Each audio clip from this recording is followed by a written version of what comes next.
फैसल जावेद के बाद अगर पेस ऑफ द पीटीआई समझा जाता है या देखा जाता है वो है नईम हैदर पंचोता सबा। खान साहब से जब आपकी मुलाकात हुई तो क्या क्या एहसासात थे, क्या जज्बात थे, बॉडी लैंग्वेज? खान साहब पेशावर का इलेक्शन हो और खैबर का इलेक्शन हो, जिस तरह पाकिस्तान तहरीक इंसाफ लीड कर गई, तो ये जीत की जो खबर है खान तक जब आपने पहुंचाई, खान साहब दाढ़ी में कैसे लग रहे हैं? माशाल्लाह खान साहब बहुत प्यारे लगते हैं दाढ़ी। बिस्मिल्लाहिर्रहमानिर्रहीम, अस्सलाम वालेकुम नाज़रीन, मैं हुब नमीन और आप देखिए लबेदाद टीवी। फैसल जावेद के बाद अगर पेस ऑफ द पीटीआई समझा जाता है या देखा जाता है वो है नईम हैदर पंचोता सबा। अस्सलाम वालेकुम सर।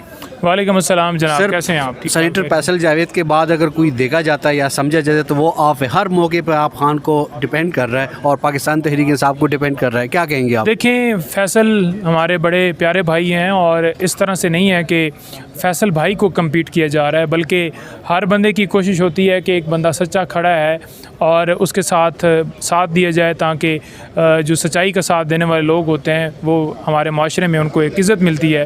तो ये सारा क्योंकि खान साहब जिस तरह से रूल ऑफ लॉ और आइन के लिए जंग लड़ रहे हैं तो हम अपना हिस्सा डाल रहे हैं उनके साथ। जितनी वो क्या कहते हैं कि एक समंदर के अंदर कतरा है, तो छोटी सी कोशिश है, वो कोशिश कर रहे हैं और इंशाल्लाह खान साहब के साथ खड़े हैं। हर तरह से उनके केसेस हों या उनकी जो है किसी तरह से उनको सपोर्ट हमारी चाहिए, जिस फोरम पे भी चाहिए तो हमारी हाज़िर है। सर मेरा ख़ुद ताल्लुक़ के BK सवाबी से और गाँव देहात इलाके से हूँ। गाँव देहात में भी लोग कहते हैं कि खान के हवाले से कोई अपडेट, 5 मिनट खान के हवाले से कोई अपडेट लेने तो नईम हैदर पंचोता साहब के व्लॉग देख ले या उसका ट्वीट चेक कर ले, तो आप वक्तन फ़वक्तन लोगों को अपडेट रखते हैं।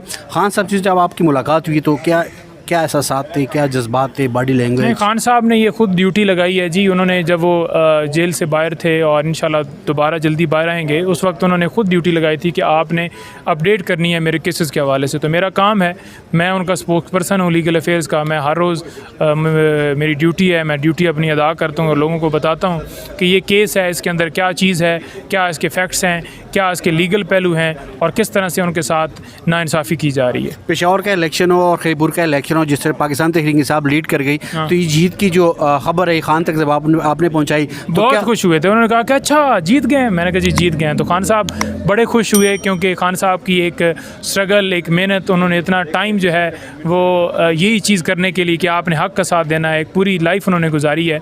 तो उसके ऊपर खान साहब की पार्टी क्योंकि जीती तो रूल ऑफ लॉ, हकीकी आज़ादी और ये सारा जो नारा और सारा वो किया गया, उसको बिल्कुल वो सपोर्ट मिली कि लोग जो हैं वो समझ गए और वो बिल्कुल खड़े हो गए। आपका वक्त बहुत कीमती। आखिरी क्वेश्चन, खान साहब दाढ़ी में कैसे लग रहे हैं? माशाल्लाह खान साहब बहुत प्यारे लगते हैं दाढ़ी में, बहुत ज़्यादा। Thank you.